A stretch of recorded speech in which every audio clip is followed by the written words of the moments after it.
Stir into flame the gifts of God that you have through the imposition of my hands. St. Paul says to Timothy. Timothy is one who took over for Paul. He was ordained and continued that ministry. Fan into flame those gifts. What gifts have you been given by God? All is gift. I think about, it's easy for me to think about the gifts that I don't have. I could not play piano like that. What a gift. Students like to do math homework in the center. And I walk by and I look at that and I'm just like, not that gift. Don't have it. Right? But I can look at a poem and it seems so obvious what the poet's trying to say. I can do that. There's lots of gifts that I don't have, and there's gifts that I do have. What are your gifts? Some people are so good at knowing just the right thing to say to comfort somebody. Have you met people like that? And we kind of look for them when we're feeling down because they're just so good at comforting. My grandmother was that way. Then there's other people who have wonderful gifts, right? Just to be creative. Or there's people who are so good at just being observant and knowing that someone maybe isn't doing so well. They're very attuned to the emotions people have. What's your gift? What are you good at? What's the gift God's given to you? Has He given you a good, strong body? How do you use that gift? There are the people who are like, I know, I get called every time someone wants to move. Thank you. No, that's just the gift of having a pickup truck. Right? What's your gift?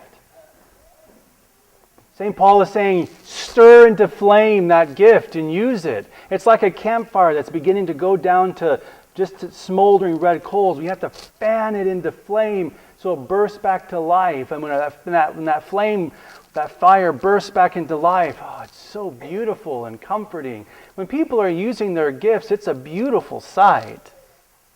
What's your gift? Or gifts? Because we have many.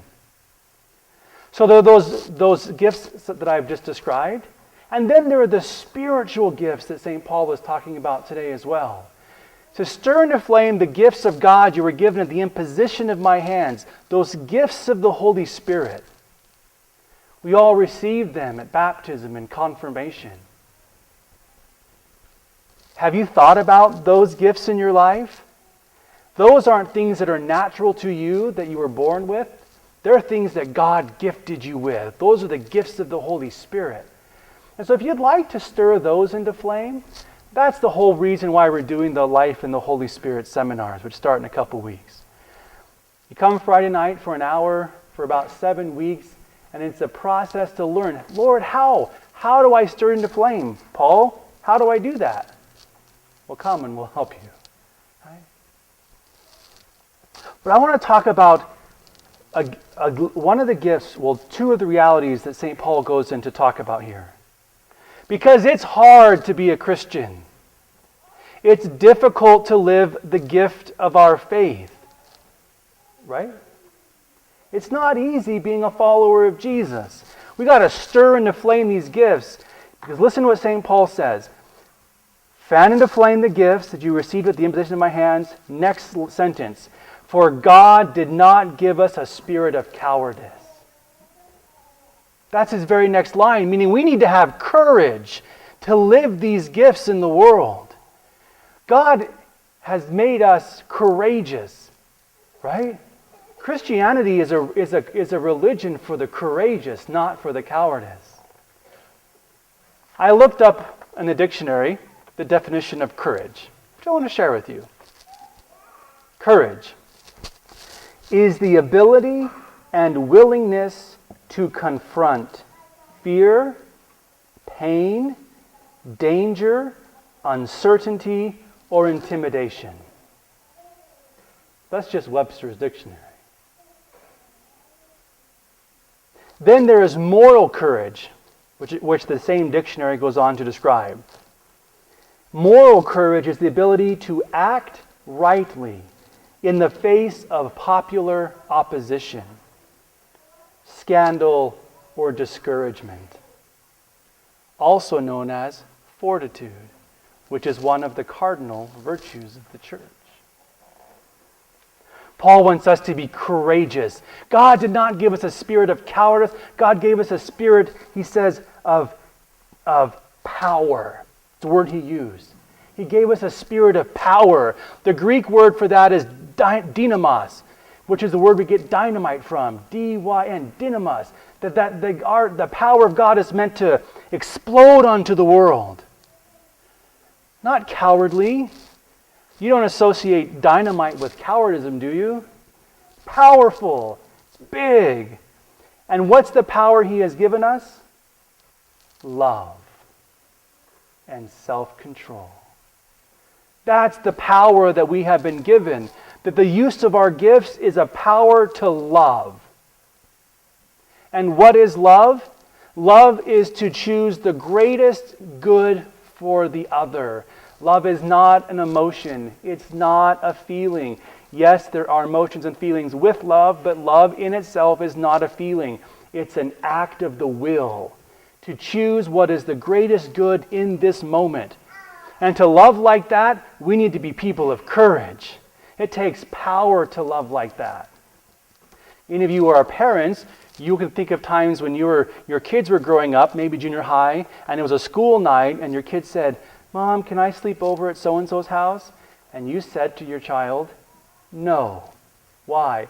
Because you knew what was best for your child in the moment. You have a test tomorrow. You need a good night's sleep. It's not the best thing for you to sleep over tonight. It's an example, right? So sometimes love is to do difficult things. Now that's a simple example, but in the adult world, love can become something that needs lots of courage to do. To forgive somebody who has hurt you deeply takes tremendous courage and power.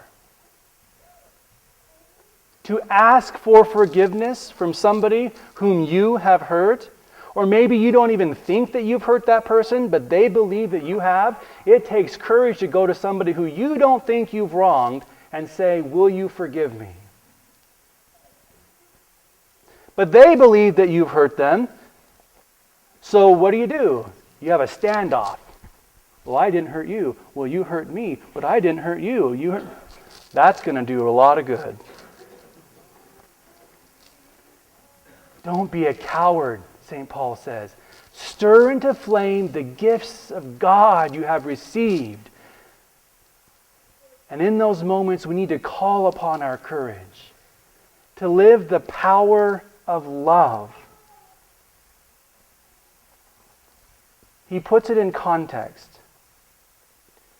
You need to bear your share of the hardship for the gospel. That's what he says. We need to bear our share of the hardship. Guard this with rich trust and the help of the Holy Spirit. The ability to act rightly in the face of popular opposition, scandal, and discouragement. Be courageous, Christians. Go for it.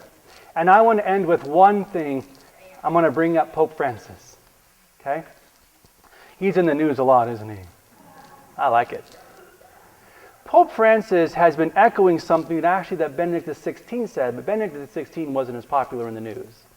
Fortunately, Francis is. I don't know why, but just as the reality.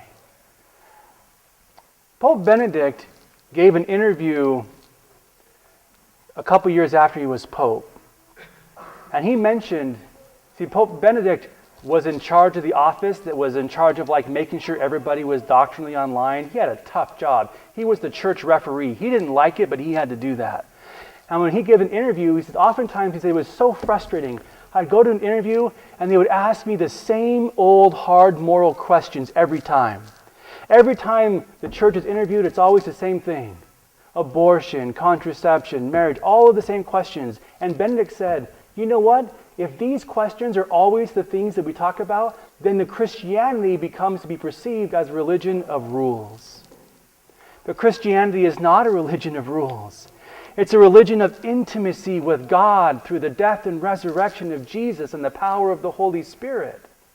So Benedict wasn't denying those things, but he's saying, can we talk about something else? And that's what Francis, now that he has immediate attention, is saying. He's not dismissing what the church is teaching, but if all we do is focus on the rules, then the power of love gets lost. That's what he's saying. It's the same in your house. If all you ever did was just explain your family by the rules, tell us about your family. Well, we don't put elbows on the table. Tell us about your family. Well, we eat with our mouth closed. Wow, exciting family. And that's what that's what the Pope is saying. We need to have courage to live our love. And he says, let that speak. Let us living the profound dynamos, dynamic love with courage in the world, that's what he's calling us to live. He's not dismissing what we teach and believe at all. But he doesn't want us to focus just on the elbows on the table. Let us as Christians live with great courage the gifts of God we have received. Then watch the dynamite in the world. Be dynamic. Be courageous to love. Please.